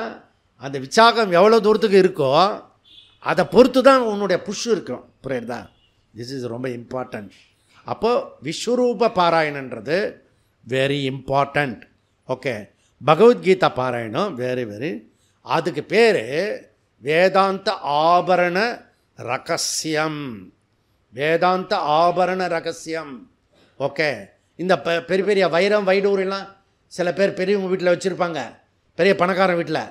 எதை சும்மா அப்படியே பக்கத்தில் வச்சுருப்பானா? இப்படியே வைக்க மாட்டான். பீரோ இருக்கும், பீரோவை திறந்தான் அதுக்குள்ளே லாக்கர் இருக்கும், லாக்கரை திறந்தினா அதுக்குள்ளே ஒரு லாக்கர் இருக்கும், புரியுறதா? இவன் என்ன பண்ணுவான், எல்லாத்தையும் திறந்துட்டு சாவியை மறந்துடுவான், திறக்கவே முடியாது, மொத்தம் பீரோவை உடைக்கணும். அதுக்குள்ளே வைரம் இருக்கிறதெல்லாம் பக்கத்து வீட்டுக்காரனுக்கு தெரிஞ்சிடும். அப்போ வைக்கும் போதே கரெக்டாக வச்சுக்கணும். அப்போ டைமண்ட், அப்புறம் ஒரு விஷயம் பவித்திரம் ஆக ஆக ஆக என்ன ஆகும், அதை கேர்ஃபுல்லாக வச்சுக்கணும், புரியுதா? அந்த மாதிரி இந்த பகவத்கீதா பாராயணம் இருக்க, விஸ்வரூப பாராயணம் வேதாந்த ஆபரண ரகசியம், புரியுதா? அதை நீ புரிஞ்சிட்டா போகிறோம். ஷிபிர் பர்பஸுக்கு மாத்திரம் இல்லையே ஓய், இது ஜீவ யாத்திரையுடைய உந்துகோல் பகவத்கீதா. உபாசனை மூலம் ஏகாக்கிரதா சமாதானம் பலமாகும், அது மூலியமாக சிரவண மனனம் ஏற்படும். அதனால் நீ இதை விட்டுடாத. இப்போ நம்ம புருஷார்த்த அதிகரணம் 3.4.1 புருஷார்த்தகா அதகா சப்தாதிதி பாராயணகா. ஓகே, இந்த 4வது பாதம் சாதனம் என்ன, அப்படி எல்லாருக்கும் க்யூரியாசிட்டி. 3 பாதம் முடிஞ்சுத்து சுவாமி, இது வருதோ இல்லையோ புரிஞ்சுத்து, புரியுதா? முதல் வந்து வைராக்கியம், 2வது மகா வாக்கியத்துக்கு வேண்டிய பதவிச்சாரம், 3வது உபாசனை. வருதோ வரலையோ எங்களுக்கு புரிஞ்சுத்து. 4வது அத்தியாயத்தினுடைய இது என்ன, இது சாதனை என்ன அப்படின்னு கேட்குறது புரியுது, புரியுதா? முன்னாடியே கேட்குறான் ஃபோன் பண்ணி, ஜி 4வது பாதத்துக்கு சாதனை என்னச்சு, இவர் 3 பாதம் முடிச்சிட்டாரு மாதிரி. அதெல்லாம் சொல்ல மாட்டேன் நான், இப்போ கிளாஸு சான்ஸ் கிடைக்கிறதுனால சொல்கிறேன். அப்போ இங்கே 4வது பாதத்துடைய சாதனம் பிரம்ம வித்யா சாதனானி, பிரம்ம வித்யா அங்க சாதனானி, பிரம்ம வித்யா அங்க சாதனானி. அதாவது நேரடியாக பிரம்ம ஞானத்திற்கு தேவையான சாதனங்களை பற்றி கூறுகிறது. அதில் பல்வேறு விதமான சாதனைகள், உபாசனையினுடைய பங்கு ரொம்ப ரொம்ப முக்கியமானது. இப்போ கர்மயோகம் இருக்குது. உண்மையில் உபாசனைக்கு ரொம்ப ரொம்ப உதவியாக இருக்கக்கூடியது கர்மயோகம். அதுவே ஞானத்துக்கும் பயன்படும் கர்மயோகம். கர்மயோகம் உபாசனைக்கு பயன்படுறது, ஞான யோகத்துக்கும் பயன்படுறது. ஓகே, சமத்துவம் யோக உச்சதே, சமத்துவம் யோக உச்சதே. முக்கியமான மனசு சமத்துவம் அடையணும்னா நேர் எதிரெதிரான சம்பவங்கள் என்னுடைய வாழ்க்கையில் நடக்கும்போது, ஒரு சம்பவம் நடந்தால் அதுக்கு ஒரு ரியாக்ஷன் பண்ணலாம். அதே மாதிரி வேறு ஆப்போசிட்டு ஒரு சம்பவம் நடக்கும்போது இதுக்கு ரியாக்ஷன் பண்ணுவேனா அதுக்கு ரியாக்ஷன் பண்ணுவேனா? எப்பவுமே ஆக்ஷன் பண்ண போகிறதில்லன்னு முடிவு பண்ணியாச்சு. ஆனால் ஒரு ரியாக்ஷன் தானே பண்ண முடியும். இதுக்கும் ரியாக்ஷன் பண்ண வேண்டியிருக்கோம், அதுக்கும் ரியாக்ஷன் பண்ணணும். நேர் எதிரான நமக்கு விருப்பம் இல்லாத சம்பவங்கள் நடக்கும் பொழுது யுவர் மைண்டு தத்தளிக்கும், சஞ்சரிக்கும். அப்படி சஞ்சரிக்கக்கூடிய மைண்டு, சஞ்சலமான மைண்டு காம ஆயிடுத்துன்னா அதுக்கு பேர் சமத்துவம் யோக உச்சதே. ஓகே, அப்போ இந்த யோகம் என்ன பண்ணுறதுன்னா மனசை சமாதானப்படுத்துறது. புரியுதா? ஸோ அதுதான் நமக்கு பகவான் கொடுத்த பெரிய பிரசாதம். புரியுதா? அதனால் இந்த பிரசாதத்தை நமக்கு அது பெரிய விஷயம். அது கர்மயோகம், சமத்துவம் யோக உச்சதே இது. அதுக்கப்புறம் கர்மா, காம் மைண்ட் இருக்கு இல்லையா, இந்த காம் மைண்ட் இல்லாமல் டர்புலண்ட் மைண்டாக இருக்கும். டர்புலண்ட் மைண்டு இந்த ஃப்ளைட்டில் போனவங்களுக்கு சில பேருக்கு புரியும். அந்த இதில் மேக கூட்டத்தில் போகும்போது ஒரு டர்புலண்ட் வரும், எல்லோரும் அலர்ட்டாக இருப்பாங்க.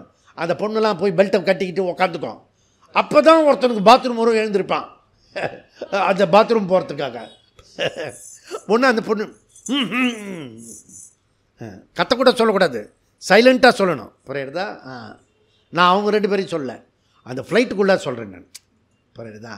அப்படி அது அதில் ஒரு ஷேக் ஆகும் பாரு, நம்ம உட்காந்துருக்க சீட்டே வைப்ரேட் ஆகும். இதெல்லாம் என்னாச்சு, ஃப்ளைட்டில் போய் தான் தெரிஞ்சுக்கணுமா? என் மைண்ட் இருக்க எப்பவுமே டர்புலண்ட் மைண்டு. அப்படியே பாடியே ஷேக் ஆகும் எனக்கு. பாடி என்ன ஷேக் ஆகிறது, என்னை சுற்றி இருக்கவங்க எல்லாருமே ஷேக் ஆவாங்க என் மைண்டை பார்த்து. அப்படியே வீடு ஃபுல்லாக நிசப்தமாக இருக்கும். மிலிட்ரி உள்ளே வந்த மாதிரி இருக்கும், மிலிட்ரி ஃபோர்ஸு. புரியுதா? டர்புலண்ட் மைண்ட் அதுக்கு பேர். அந்த டர்புலண்ட் மைண்டு, வயலண்ட் மைண்டை உபாசனை பண்ண முடியாது.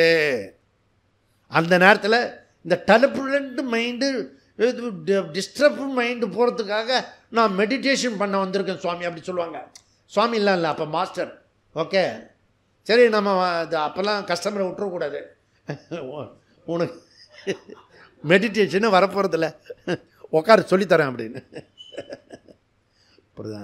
இங்கே சொல்கிறது அதனுடைய அர்த்தம் அதுக்கப்புறம் தான் எனக்கு புரிஞ்சுது. வேதாந்தம் வந்தோன்னு சர்வம் கலு இதம் பிரம்ம சாந்த உபாசித. காம் மைண்டில் தான் மெடிடேஷனே பண்ணணுமா. நம்ம ஊருக்காரெல்லாம் என்ன சொல்கிறேன்னா, காம் மைண்டு வரத்துக்காக மெடிடேஷனா?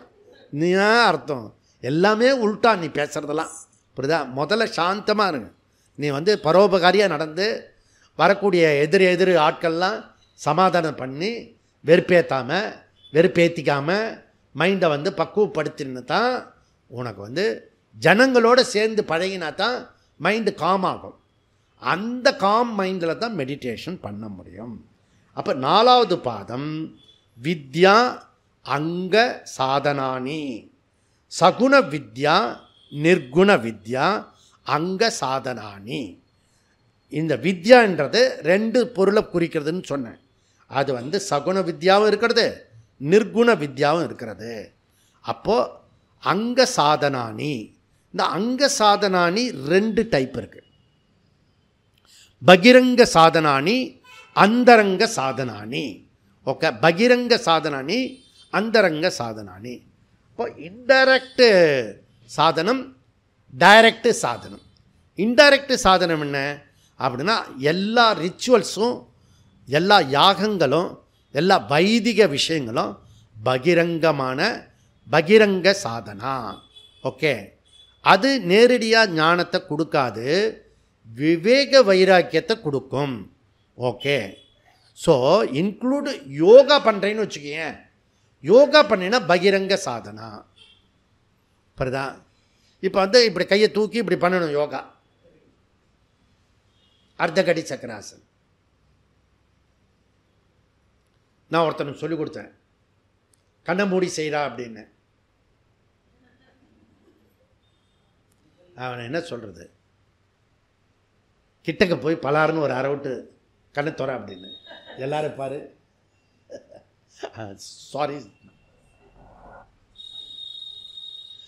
அதுவும் இந்த இடத்துல பெண்டாகும், எல்லா பக்கமும் பெண்டாகும் அவனுக்கு. இது பெண்டாகும், இது பெண்டாகும், அப்படிலாம் பண்ணக்கூடாது. இடுப்பு மாத்திரம்தான் அதனுடைய மையப்பகுதியில் பெண்டாகணும். ஒரு வீணாக போன ஒரு அர்த்தகடி சக்கராசனத்துக்கு இவனுக்கு சொல்லிக் கொடுக்க முடியலன்னா இவனை பிரம்மத்தை எங்கே சொல்லிக் கொடுக்குறது? ரொம்ப கஷ்டம். அப்படி இருந்தது அர்த்தகடி சக்கரம். அதில் ப்ரீத்தோடு பண்ணணும், அப்புறம் மைண்டோடு பண்ணணும். பியூட்டிஃபுல், அற்புதம்னா அற்புதம் யோகம். புரியுதா? இன்றைக்கி காலம்பரை கூட நீங்கள் பண்ணிட்டு வந்திருப்பேன், யோகத்தோடு தான் வந்திருப்பீங்க நீங்கள். புரியுதா? பார்த்தாலே தெரியுது கர்ணால. ஓகே. பகிரங்க சாதனா, கரண விருத்திஷு அக்னி உபாசனா, இன்டைரக்ட் கர்மயோகம். புரியுதா? ரொம்ப டீட்டெயிலாக படித்தோம் சித்பவானந்த ஆசிரமத்தில். கரண விருத்திஷு அக்னி உபாசனா, நீ என்னெல்லாம் மூவ் பண்ணுறியோ அதெல்லாம் அக்னி உபாசனையாக பண்ணு. அப்படி இப்போ புரியுது உங்களுக்கு? இப்படி மூவ் பண்ணுறத மனசோடு சேர்த்து மூவ் பண்ணும். வெறுமனை பண்ணினா அது பிடி எக்ஸசைஸ் ஆகிடும். புரியுதா? அப்போது ரொம்ப ரொம்ப இம்பார்ட்டண்ட்டு. நீ ஒரு ஆசனம் பண்ணினா கூட யுவர் மைண்ட் காம் ஆகிடும். புரியுதா? சும்மா ஒரு மைண்ட் பாடி மெட்டபாலிக் சிஸ்டம் வரும். சில பேருக்கெல்லாம் இப்படி உதறும், இதை பிடிச்சா இப்படி கீழே வந்துடும். அவங்கெல்லாம் ஒழுங்காக யோகா பண்ணினாங்கன்னா இந்த ஸ்டாண்டிங் ஆசனம் பண்ணாலே பாடி பேலன்ஸ் கிடச்சிடும், ஒழுங்காக கிடச்சிடும். புரியுதா? அதுவும் இதில் ஓம் வேறு சொல்லிட்டேன்னு வச்சுக்கோ, பியூட்டிஃபுல்லாக இருக்கும். எவ்வளோ அமிர்தம் நமக்கு பகவான் கொடுத்துருக்காங்க.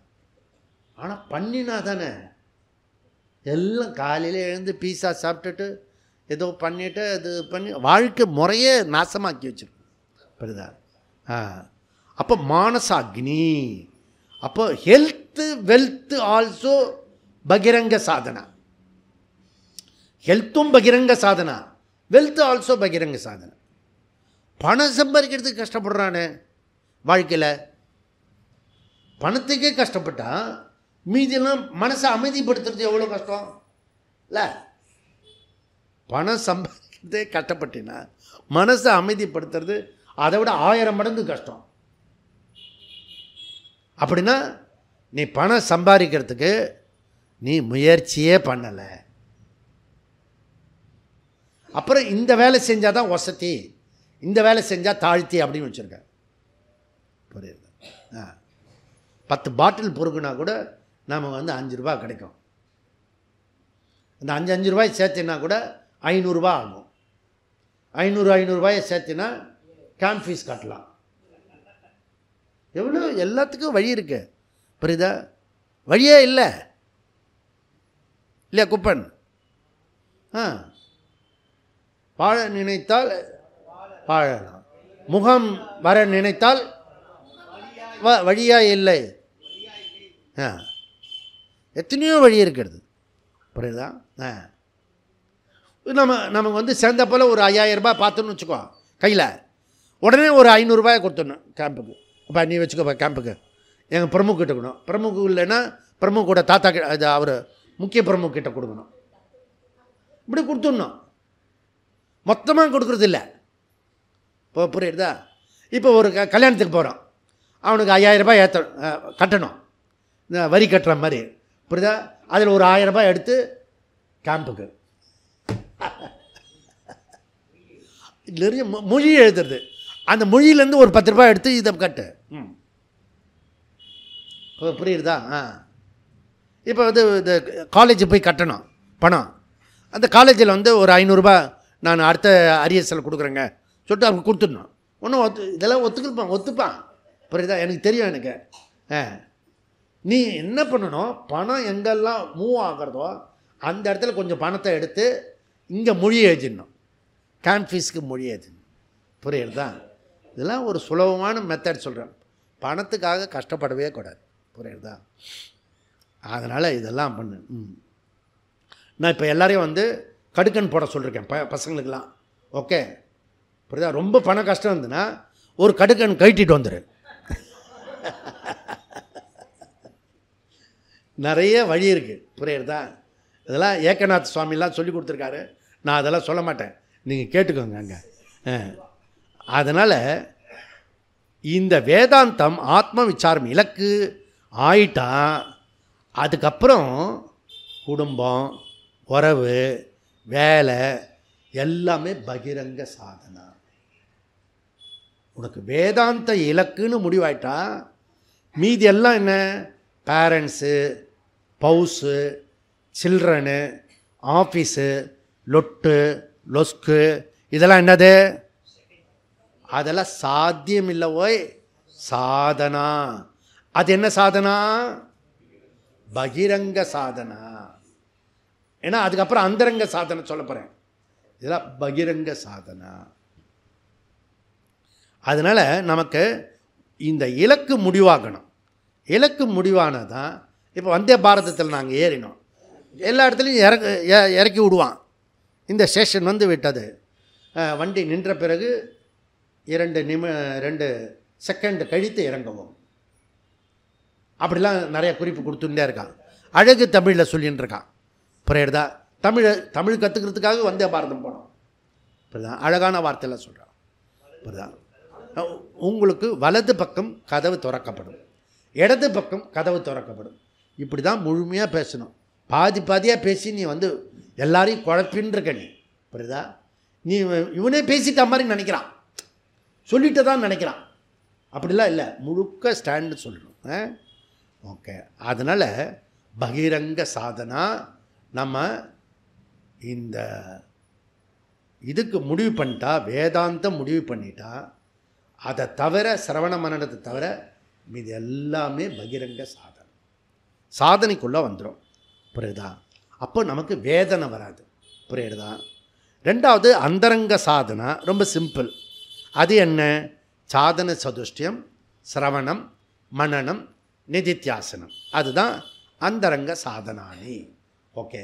மூணாவது குறிப்பு, மெல்ல மெல்ல பகிரங்க சாதனாவை குறைச்சிக்கிட்டே வரணும். ஏன்? அந்தரங்க சாதனாவை தீவிரப்படுத்தணும். அதுக்கப்புறம் ஒரு காலத்தில் அந்தரங்க சாதனை மாத்திரம் இருக்கணும், பகிரங்க சாதனாவை ஃபுல்லாக ட்ராப் பண்ணிடணும். இதெல்லாம் நமக்கு சொல்லி கொடுத்துருக்காங்க. நாலாவது குறிப்பு, அந்தரங்க சாதனா நம்முடைய பழக்கமாயிடுச்சுன்னா சாதன சதுஷ்டியம் கிடச்சிடும். இந்த சாதன சதுஷ்டியத்தை எப்போ செய்ய விடுறது? சிரவணத்திலையா, மன்னனத்திலையா, நிதித்தியாசனத்திலையா? நிதித்தியாசனத்தில் சாதன சதுஷ்டியத்தை விட்டுடணும். அந்த அவன் வந்து ஞானி நிஷ்டை ஆகிட்டேன்னா, அனுபூதி ஆகிட்டான்னா, அப்போ என்ன பண்ணணும்? அவனுக்கு சாதன சதுஷ்டியெல்லாம் தேவையில்லை. அப்போவும் அவன் சாதன சதுஷ்டியத்தோடு பரீட்சலோகான் கர்மச்சிதான் பிராமணகா நிர்வேதமாயா குருமேவ அபிகச்சே. அந்த குரு எப்படிப்பட்டவராக இருக்கணும்? அது சொல்கிறது உபநிஷத்தை. அவன் சாதன சதுஷ்டியத்துலையும் இருக்கணும், ஞானத்திலையும் இருக்கணும். புரியுதா? அந்த மாதிரி சாதன சதுஷ்டத்தை ஒரு நாளும் மறந்தும் விட்டுடக்கூடாது. ஓகே. சொச்சு மிச்சம் இருந்தால் கூட சாதன சதுஷ்டியம் பர்மனெண்ட்டாக இருக்கணும். அவன் தான் ரிஷி. புரியுறதா? இது 3வது அத்தியாயம் 4வது பாதம் சாதனா, பகிரங்க சாதனா. டெக்னிக்கலாக நேம் வந்து அதுக்கு பேர் வித்யா அங்க விசாரகா. வித்யாங்க விசாரகா. ஓகே. வித்யாங்க விசாரகா அது புரிஞ்சுக்கிட்டா போகிறோம். அப்போது காடு வாவான்னு சொல்கிறது, வீடு போன்னு சொல்கிறது, அப்படி ஒரு பழமொழி. அப்போ இந்த ஆசிரம சிஸ்டம் இருக்க அருமையான சிஸ்டம். முதல்ல பிரம்மச்சரிய ஆசிரமம், அதுக்கப்புறம் கிரகஸ்த ஆசிரமம், பிறகு வானப்பிரஸ்த ஆசிரமம், 4வது சந்நியாசாசிரமம். நீ ஆசிரமத்துக்குள்ளே வந்தேன்னா தான் லைஃப் வந்து கரெக்டாக இருக்கும். இப்போ நீ எந்த ஆசிரமத்தில் இருக்கேன்னு கண்டுபிடிக்கணும். பிரம்மச்சரியத்தில் இருக்கியா, கிரகஸ்தத்தில் இருக்கியா, வானப்பிரஸ்தத்தில் இருக்கியா, அண்டு சந்நியாசத்தில் இருக்கியா? ஏஜை பொறுத்து இல்லை, உன்னுடைய மனப்பக்குவத்தை பொறுத்து. நல்லா புரிஞ்சுக்கணும், மனப்பக்குவத்தை பொறுத்து தான். இவ்வளோ வருஷம் ஆயிடுச்சுன்னா அவருக்கு ப்ரொமோஷன் அப்படிலாம் கிடையாது. மனப்பக்குவத்தை பொறுத்து இருக்கிறது. அப்போது இந்த குணகர்ம விபாகஷகா அந்த 18வது அத்தியாயத்தில் அழகாக சொல்லிருக்கிறது. பிரம்மச்சரிய, கிரகஸ்த, வானப்பிரஸ்த, சந்நியாச. ஓகே. அப்போ நம்மளுடைய பெற்றோர்கள் வந்து குழந்தைய கன்னிகாதானமாக கொடுத்துட்டா, அதாவது கல்யாணம் பண்ணி வச்சுட்டா, அதுக்கு பிறகு என்ன? அதுக்கு பிறகு தொத் தானாத் மோக்ஷம் ஆப்புனியாத். தொத் தானாத் மோக்ஷம் ஆப்புனியாத். கன்னிகாதானம் பண்ணி கொடுத்துட்டா, நம்ம குழந்தைய கல்யாணம் பண்ணி கொடுத்துட்டா, அவனுக்கு என்ன கோலா? மோக்ஷம் ஆப்புனியாத். மோக்ஷம்தான் கோலா. புரியுறதா? அந்த குழந்தையெல்லாம் கொடுத்துட்ட பிறகு கூட லோலோனும் எங்கேயா அலைஞ்சுட்டே இருக்கக்கூடாது. புரியுதா? ஆஸ்திரேலியா போகிறேன், இந்த சிங்கப்பூர் போகிறேன்லாம் சொல்லிகிட்டே இருக்கக்கூடாது. டெய்லி கிளாஸுக்கு வந்து உட்காரணும். ஏன்? என் குழந்தைக்கு குழந்தை பிறந்துட்டு அதுதான் அங்கே அடையாளம். என் குழந்தைக்கு குழந்தை பிறந்துட்டுன்னா குடும்பத்திலேருந்து விலகி இருக்கணும். இல்லாட்டி அவங்க விலக்கி வச்சுடுவாங்க. அவங்க விலக்கி வச்சுக்கிறதுக்கு முன்னாடி டே குழந்தைகளா, நான் வந்து அப்படியே ஆசிரமத்துக்காக போகிறேன்டா. அப்பா நீங்கள் எங்கே இருந்தாலும் நல்லா இருங்கப்பா, நல்லா இருங்கப்பா, நான் அப்பப்போ வந்து பார்த்துக்கிறேன்ப்பா, முடிஞ்சா அவனுக்கு சந்தோஷமாயிடுவான். புரியுதா? ஆனால் இந்த பெற்றோர்கள் எப்படி இருக்காங்கன்னா, அடாடாடாடா பேர குழந்தை வந்த பிறகு தான், அதுக்கு முன்னாடி கூட இவ்வளோ தூரத்துக்கெலாம் ஆக்டிவாக இருந்ததில்ல. அப்படி எடுத்து கொஞ்சறதும் இது பண்ணுறதும் அதுக்கு ஒரு கெமிஸ்ட்ரி வேறு இருக்கும் அந்த தாத்தாவுக்கும் பேரனுக்கும். ஐயோ பாப்பா அப்படியே இஷ்டிக்கும் போயிடுறேன். அப்புறம் ஸ்டேட்டஸ்ஸு, சம்பந்தி அப்படின்னா சம்பந்தி ஸ்டேட்டஸ்ஸு. புரியுதா? இதெல்லாம் வந்து ஒரு விஷயமாக இருக்கும். ஓகே. அப்புறம் வந்து இந்த திதி கொடுக்கணும், சடங்கு கொடுக்கணும், அதெல்லாம் இல்லைன்னா அவ்வளோதான். பா அங்கே மேலே போனவன் கீழே தான் இருந்தாலே போயிட்டா. இப்போ என்ன, நீ கிளாஸுக்கு வான்னா கிளாஸுக்கு எங்கே வர முடியும்? திதி கொடுக்குவானா அப்படின்னு திதி என்ன? அப்போ என்ன பண்ணணுன்னா, கிளாஸுக்கு நீ வரலைன்னா காஃபி சாப்பிடக்கூடாது, டீ சாப்பிடக்கூடாது, ட்ரிங்க் சாப்பிடக்கூடாது, தண்ணி சாப்பிடக்கூடாது. அப்படி வச்சுக்கலாம். இனிமேல் விரதம்னா புதிய விரதம் நாம் முடிவு எடுக்கிறோம். நீ கிளாஸுக்கு வராமல் விரதம் இருந்தீங்கன்னா தண்ணி கூட குடிக்கப்படாது, இல்லைன்னா கிளாஸுக்கு வரணும். முதல்ல வந்து ஃபோனை தொடப்படாது, கால்லாம் இல்லை, ஃபோனு தொடப்படாது, தீட்டு அது. புரியுதா? உனக்கு தீட்டு முடிகிற வரைக்கும் ஃபோனே தொடக்கூடாது.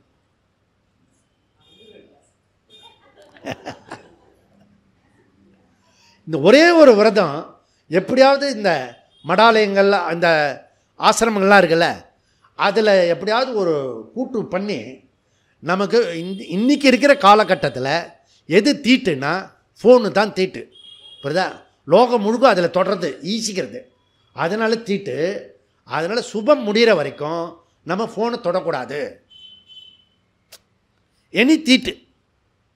இப்போ வந்து இவா வந்து கோயிலுக்கெல்லாம் போகக்கூடாது 3 நாள் இல்லையா?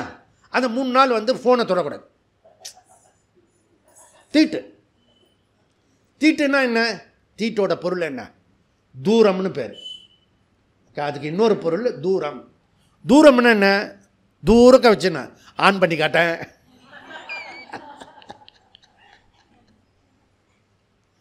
தொடவே படாது.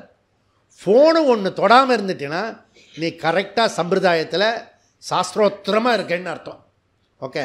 நான் ஒரு யூடியூப்லையானா இதை சொல்கிறேன். நான் நிறைய பேர் யூடியூப்பில் போடுறான். நான் ஒரு விதி பண்ணி அது போடுறேன். நான் போட்டால் தான் சரியாகும். இது நான் பேசுகிறதே இப்போ யூடியூப் தான். ஓகே. ஆன்லைனில் வேறு கேட்டுட்ருக்காங்க. இது ஆன்லைனில் போயின்னு இருக்குது. புரியுதா? அப்போ பாரதத்தில் பிறவி எடுத்துன்னா ஒவ்வொருத்தருக்கும் ஆசிரமம்ன்றது ரொம்ப ரொம்ப முக்கியம். அது என்னென்னா ஞான யோக்கியதா பிராப்தி, ஞான பிராப்தி கொடுக்கறது.